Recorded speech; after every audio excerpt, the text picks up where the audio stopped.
welcome. I'm Tim and this is SV Paquita. Come along as I stumble through trying to make a transition from being a lifelong professional mariner to switching over to the recreational side, learning how to sail and hopefully one day getting ready to sail around the world. But right now, we're in the Caribbean, getting ready to come back to New England pretty soon, so strap in, come aboard, and hope you like what we have to show you here. Thanks so much for watching. You gonna put these doors in? I think we'll be alright. Famous last words. What could possibly go wrong? You're learning. Let's get on it. Rebecca, we're coming into the pass, so the breakers are we're coming in through. A wave might roll in on me.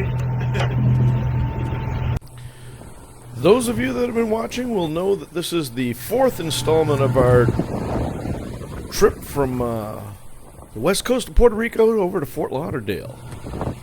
We had just been deboomed. Not demasted, but deboomed.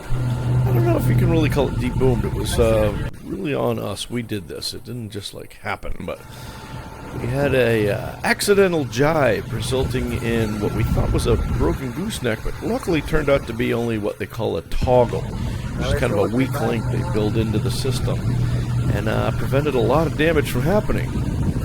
Big shout out to my big brother through Iridium Go. I was able to contact him, and he contacted Island Packet and then contacted Charleston Spar, or tried to, the makers of the rig, but they had been bought out by Sparcraft. And the good people at Sparcraft, I didn't talk to them. My brother said they were fantastic and they knew just what it was and they knew what it needed and the right one. And apparently all the aluminum ones had been on back order, and they had like 89 of them on back order from France. And so as soon as I heard that, I realized if they have 89 on back order, I can't be the only idiot that this has ever happened to. So that made me feel a little better. But apparently they had replaced the part, or I don't know if they replaced it, but they had a couple stainless steel versions of the same thing in stock.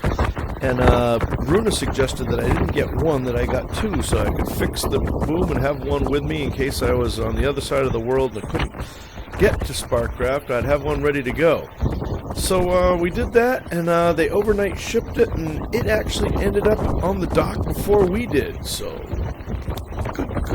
good all the way around. My big brother Chris saved the day, and people at Sparcraft took care of us, so that was wonderful. And if any of you were wondering, apparently the stainless steel, it's made in a way that it will still be a weak link, so it's not just a massive piece of steel that will hopefully not break the gooseneck, but that will give way if it ever happens again. Hopefully it will never happen again, and since then we've bought and installed a boom brake to also help, so hopefully that's all good.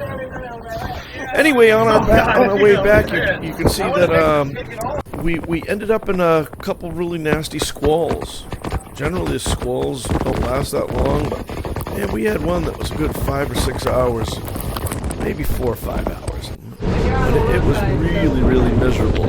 And I don't even think this is the one that was really miserable. The one that was miserable, it was just dark and raining, and it just wouldn't stop. It just went on and on and on. Anyway, the realities of cruising, when you get going somewhere, some people say, well, you have a problem, you pull over. Well, there's really no place to pull over. So we kind of had to just keep motoring on, and the good news is that with the tankage that we have and the extended range that we have, we were able to motor this way. You can see the wind is almost like right on us right now. You'll hear me calling out the different wind speeds, but it was 35, 40, 45 most of the time when it was blowing like this right at us. So luckily we had an engine that would keep us pushing along. We had enough fuel that kept us going. And spirits were up, so nobody was really bummed out about anything, so it was kind of good. I'll shut up and just let you listen to the wind.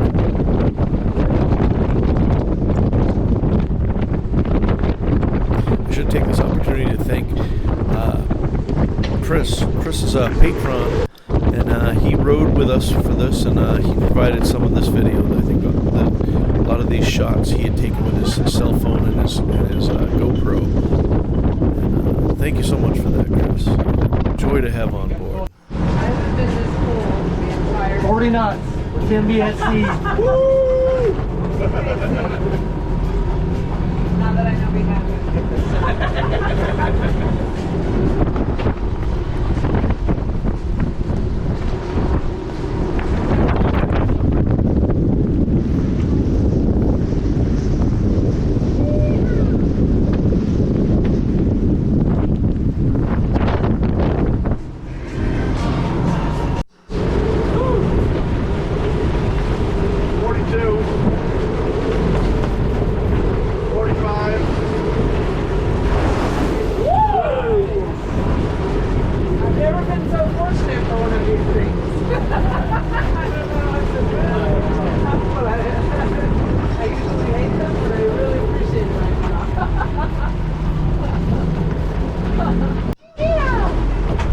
Now we're getting it. I know. Chris goes, oh, looks like a big waves. That'll do, Nick. That'll do.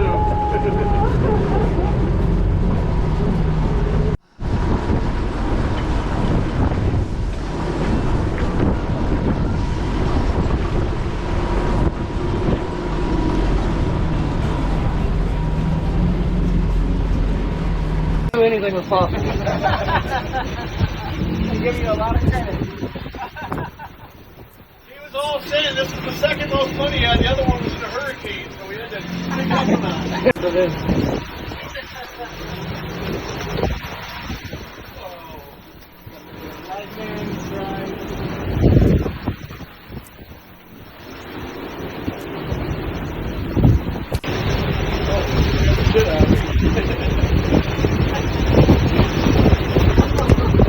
So as you can probably see, it was pretty sporty there for quite a while, but we had the sails in. Luckily, they'd lashed the boom to the deck well enough, and then before we knew it, wasn't so bad, and we were able to even catch a fish. This is the next day, right as we're getting over there into Fort Lauderdale.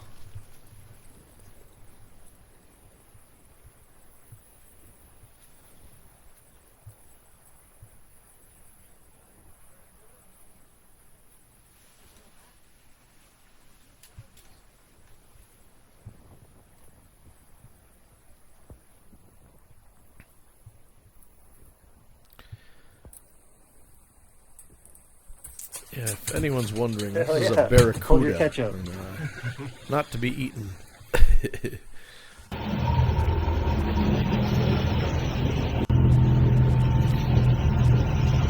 Now this would be the sunrise coming up over here. You can tell because we are headed westbound, and if the sun's coming up there. Well.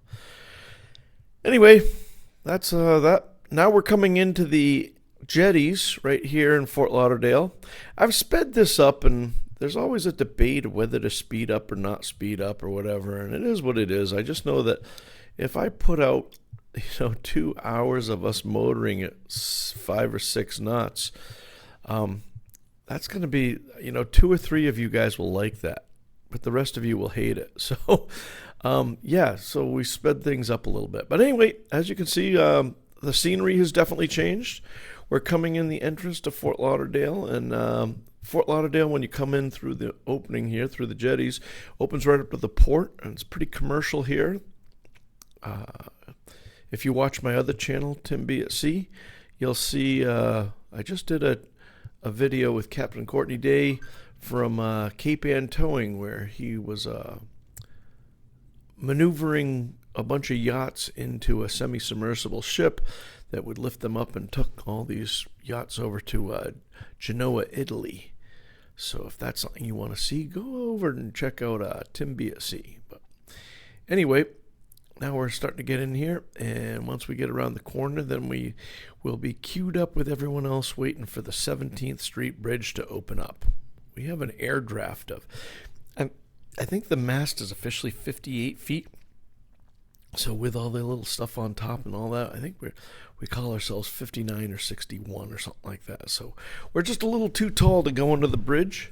So we just wait for it to open up, and then we have to swing around and hit the marina, and at the marina we'll get some water and some fuel and take some of that on. But it's It's nice to see the cruise ships back in town again. You can see 3 of them right there. For a couple of years there, they hadn't been doing anything because of the pandemic, but it's nice to see that all that's working again.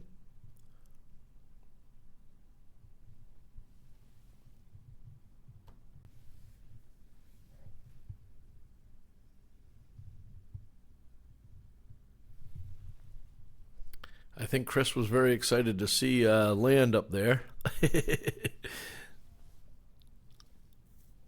He's an interesting guy from Texas, and he's done all kinds of really cool things. And one of the things he always wanted to do was an ocean passage, and worked out really well. You know, you never know if you bring, you know, all you patrons are great people, and really appreciate the support that you guys give. And incidentally, if that's something that you guys are interested in, you know, joining the crew here, head on over to patreon.com and search for Tim B at Sea. I'll try to put a link in the description. And if you wonder why it doesn't say SV Paquita, it's because I already have the Patreon the account set up for my other channel. And my other channel is about 10 times as big as this channel is. So it didn't really make sense to make a whole separate one, so it's not really that big a deal. But anyway, the patrons are the people that pay, you know, things for like they pay between $2 and $5, $10 a month, and they help with the production of these things. They keep everything going. They're great. I incur a lot of data charges, and equipment doesn't last too long in the environments out here, so it's always nice, and I really appreciate all the help that all the patrons have given. And like I say, if that's something that you guys, if the spirit leads you to do that, well, we'd love to have you on board, and maybe that's something you can think about. But anyway, you never know when you talk to somebody and it seems like they might be a good fit on paper, and then they're going to come down and spend a week with you, and you can't really kick them off the boat if they turn out to be psychopaths or axe murderers. So we took a chance with Chris, and I've done this before too, as some of you guys know. When I first got the boat, a patron from my other channel helped me out, and so we've had a couple successful patron outings so far, so hopefully that continues. So right now we're just sitting here waiting with everybody else. You can see everybody else is sitting there waiting, and we're waiting for that 17th Street Bridge to open up.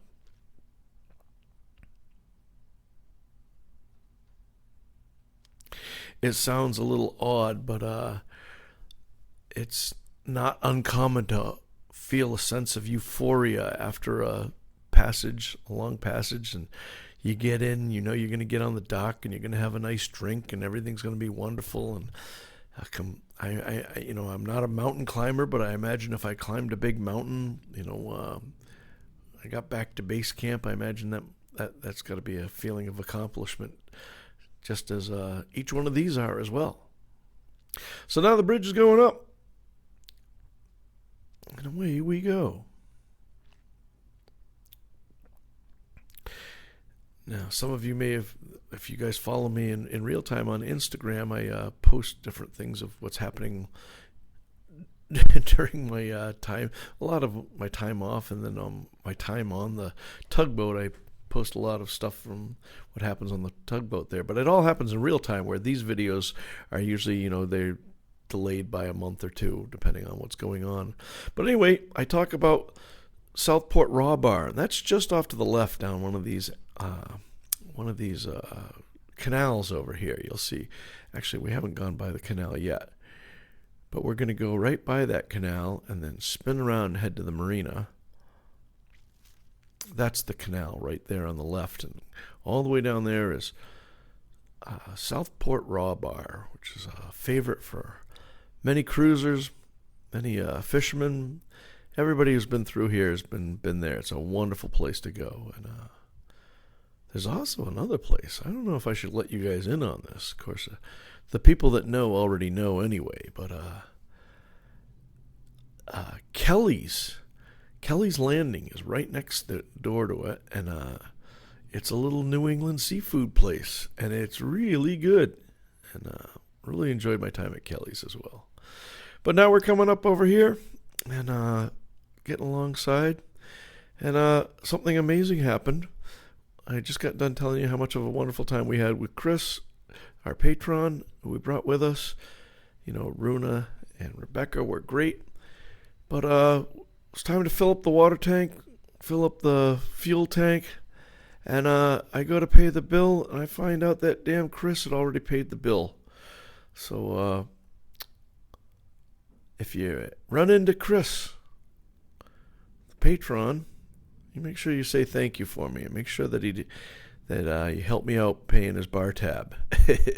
He really squared us on that, and didn't need to do that at all, but a real act of generosity that meant a whole lot to me. Still does today. But anyway, after we got done with that, then we headed off, and as you can see, there's a lot of traffic going on here. There's a whole bunch of stuff. Fort Lauderdale, if you're in Fort Lauderdale and you don't have a boat, you're really missing out. It's one of the greatest boating places. Look at all these boats over here. These are not boats at like moorings or anything like that.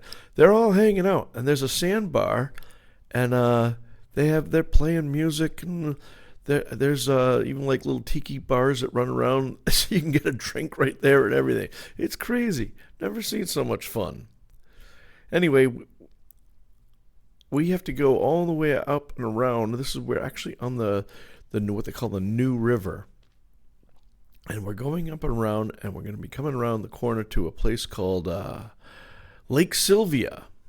And that's where we're going to be anchoring up.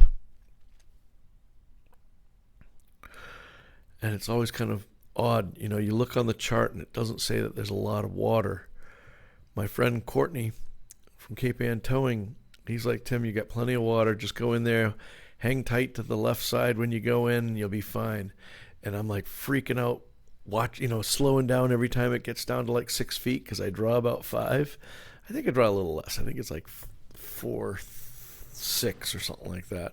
But anyway, he was absolutely right. You know, the first time you come through here, I mean, right here, there's a ton of water right here. But when we make the turn into Lake Sylvia, here we come. Now we're starting to make this turn, and we'll come to the right a bit. And at this point, I'm not even exactly sure where I'm going, so I'm a little apprehensive at this point. But these are all the things that make a good passage memorable, especially if you don't run aground. That makes it really memorable.